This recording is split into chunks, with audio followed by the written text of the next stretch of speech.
Para naman mapil na naman ulit natin na maganda daw tayo kuno. Ang kulit. O,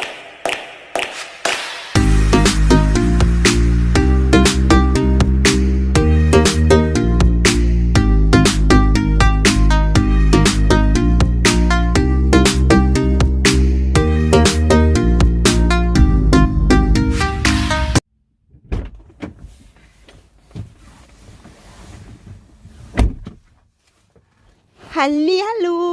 Guten Morgen, ihr Lieben! What's up po sa inyo? And today is Tuesday po, March 8, 2021. Ano ba yan? Kita niyo yung aking mga gray hair? Talagang lagi na akong ginigrid yan every morning. Kadadala ko lang sa aking anak sa kindergarten. Time check is, anong oras na ba? Mag-8:15 in the morning. So, as you can see po, nasa loob nga ako ng car. At before, hindi nga ako makapag-film. Dahil nga, ang talagang full concentration mo talaga is dun muna sa bata na ma-drop by mo muna sa kindergarten. Tapos, ako na lang mag-isa. So, wala na akong iisipin. Tsaka ko palang pwedeng kalikutin yung aking mga vlog accessories. Ito yung pag-ano ba ng mga camera. Tapos ayan, yung aking gray hair, talagang umaano pa. Hindi pa ako naligo. Mamaya pa ako maliligo. And so ano bang bago sa atin ngayon? Wala namang gaanong maraming bago sa akin aside from nag-start na ulit ako dun sa second job ko, sa aking sideline job. Kahapon, yes, after 2.5 months, tama ba yun? Yeah. So after 2.5 months na sarado dahil nga sa lockdown, hataw na naman, kahapon open na naman sila. So meron na naman akong sideline na trabaho. Mai-stress na naman ako kasi normally yon pinapasok ko lang ng 2 times a week. Eh dahil nag-start na yung March, so 1 week na ang nakalipas sa March. So kailangan kong kailangan kong yung aking instead na magiging 2 times a week this month, magiging 3 times a week akong papasok para kumpleto pa rin yung sasahurin ko na 450 sa buwan ng March. Kaya medyo stress ako talaga kasi dalawa na naman ang aking trabaho. Hataw-hataw na naman. Tapos ayan, kailangan ko pang magpa-schedule ng tawag diyan, magpa-schedule para makakuha ng plots. Kailangan kong tumawag sa parlor dito para asikasuhin na yung buhok ko. Diyos ko, 200 euro na naman yan. Ang haba kasi ng buhok. Dito kasi hindi ka basta-basta pwedeng papasok sa mga parlor tapos sasabihin mo magpapagupit ka, magpapaunat ka, or magpapakulay ka. Instead, kailangan mo munang tumawag at mag-reserve ng iyong schedule. Ganun. Ang dito, ang mostly patakaran. Hindi kagaya yan sa atin sa Pinas na basta pumunta ka na lang doon tapos mag-antay ka na lang until your turn. Ganon. So ako kailangan ko talagang tumawag.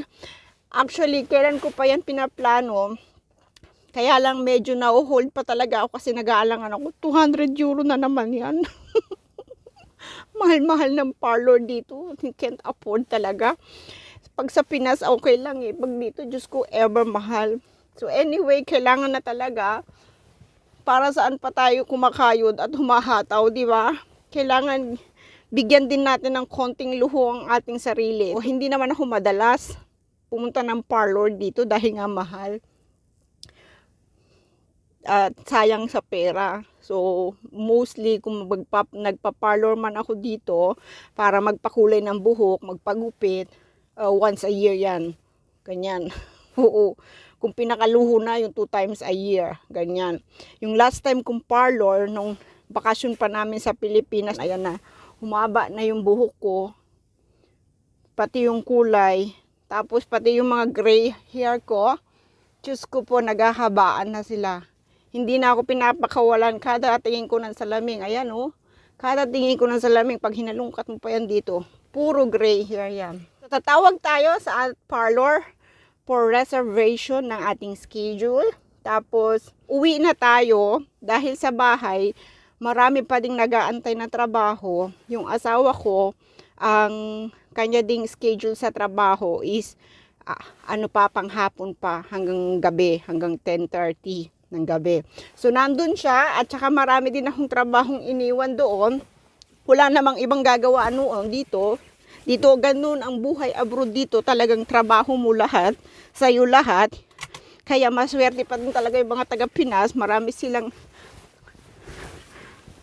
katulong at sa mga gawaing bahay. Dito talagang lahat trabaho mo. Pag umalis ka ng bahay na marumi ang bahay, babalik ka mo pa rin yun marumi. Walang gagawa nun dahil wala namang ibang tao. So, ganun talaga ever ang ating life here. Let's go to the road. Okay.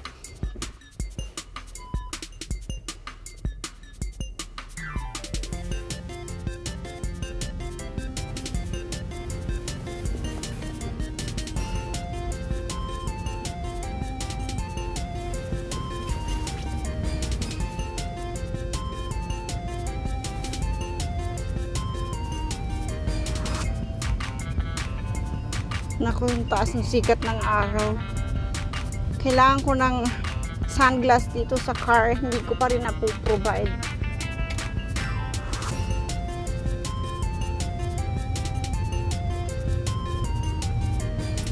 Naka-power pala yung kulit.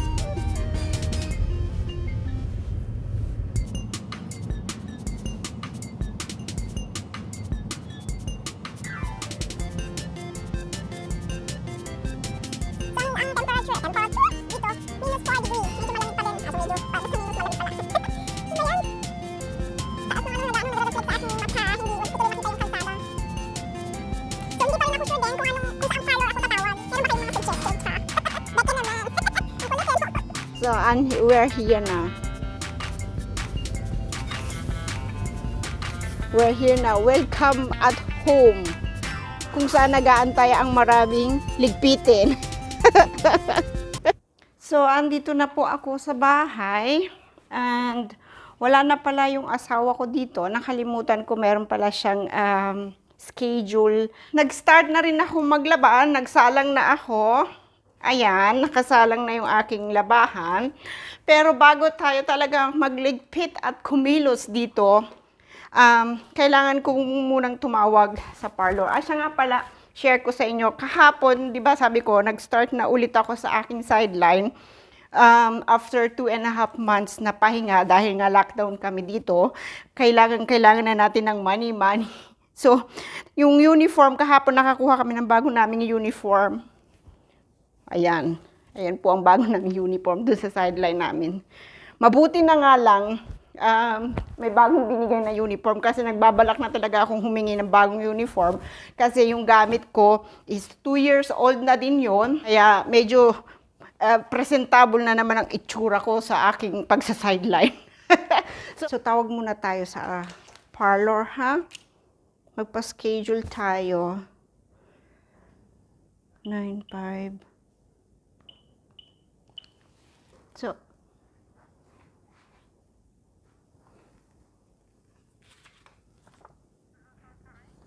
ja, hallo, schönen guten Morgen. Ich möchte gerne einen Termin ausmachen. Ich möchte gerne so auf jeden Fall die Haare schneiden und dann färben. Ich habe lange Haare, ja. Sie mir lieber sagen, wann ich dann einen Termin kriegen. Am 23. März. Welchen Tag ist das denn, wenn ich... Das ist Dienstag. Okay, das dürfte gehen. Ja, also ab 9. Ja? Okay, dann machen wir das. Ich bedanke mich, gell? Danke, wiederhören, ciao. So, ayan.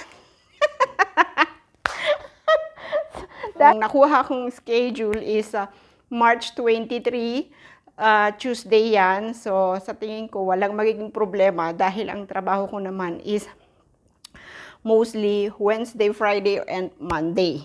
So, yan. Meron na tayong schedule sa parlor. So, pampa-birthday na natin yun sa ating sarili. Kasi naman, hindi rin naman ako naghahanda ng mga maluho sa aking birthday. So, ang pa-birthday ko na lang sa aking sarili, yung makadalaw na naman ng parlor. Kasi kailangan na talaga ng buhok ko.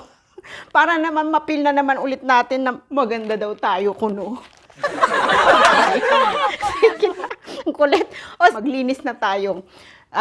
Time check is 9:20 a.m. So, ang ating gagawin is ligpit bahay goals.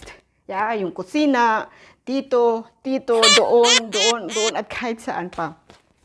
Tapos, pero vacuum, hindi na siguro, paandarin ko na lang yung aming robot vacuum for health.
So, mukha na naman bahay ang aming tinitirhan. So, mag-grocery pala kami. Nakalimutan ko. Kasi wala nang laman yung aming ref. So, yung asawa ko nag-aantay na sa labas. Dumating na siya galing dun sa pagpaayos ng car. Say hello daw. Hello.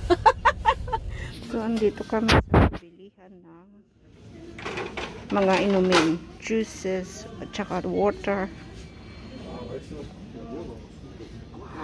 Was sagst du? Hm?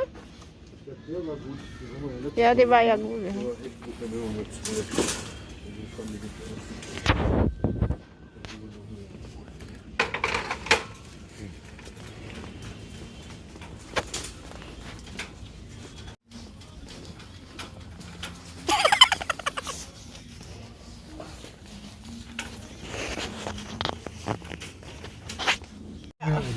So, tapos na kami bumili ng mga tapos na kami bumili ng mga inumin. Ngayon naman, magro-grocery naman. So, andito na kami sa bahay. Tapos na kami mag-grocery. Time check, 11 o'clock in the morning. So, may time pa kaming magluto for lunch.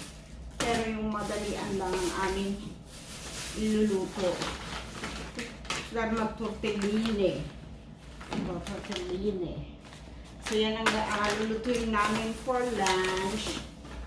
And look. So kailangan na natin munang iligpit itong mga pinamili sa ref. Tapos mag-start na.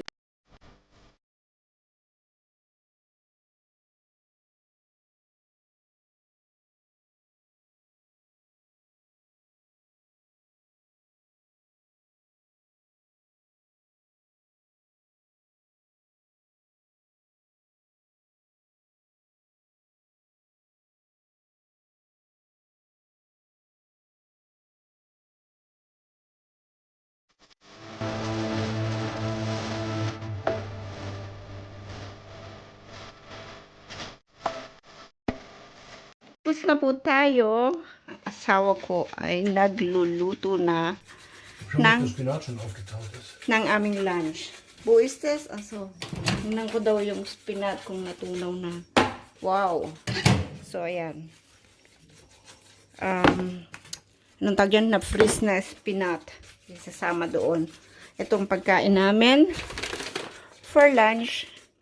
Yung tortellini, dalawang klase. Yung pesto basilico o pinuli.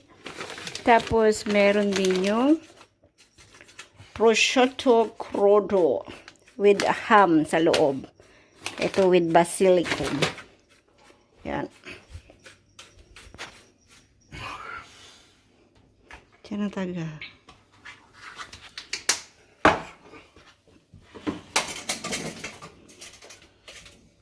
Ayan po, luto na siya. So, bali baked tortellini po siya. Tikman po natin, ha? Kain po tayo. Let's eat.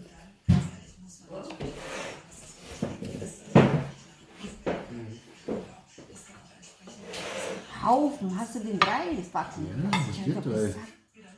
Bestimmt die 3 Packen. Ja, nicht, dass das schon wieder die Hälfte ja. Geschmissen. Wenn es gut ist, kann man es ja morgen lassen. So, kain po tayo.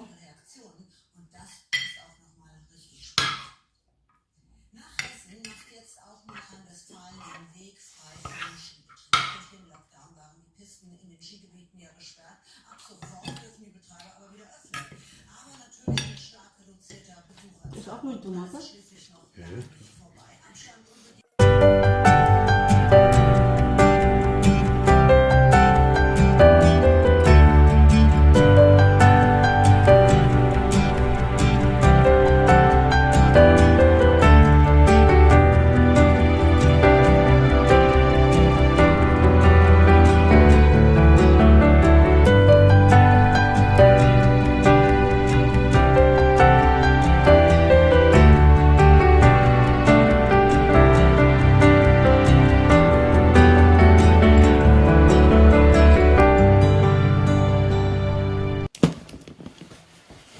Mudan.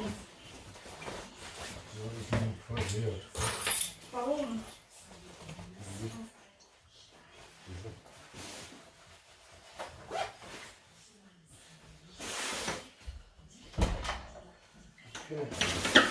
Okay, ciao. Ciao.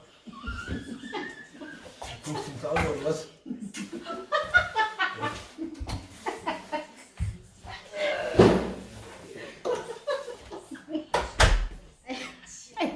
Ayan na, nagpaalam na yung aking asawa. Papasok na siya sa trabaho. Was ist los? Ja?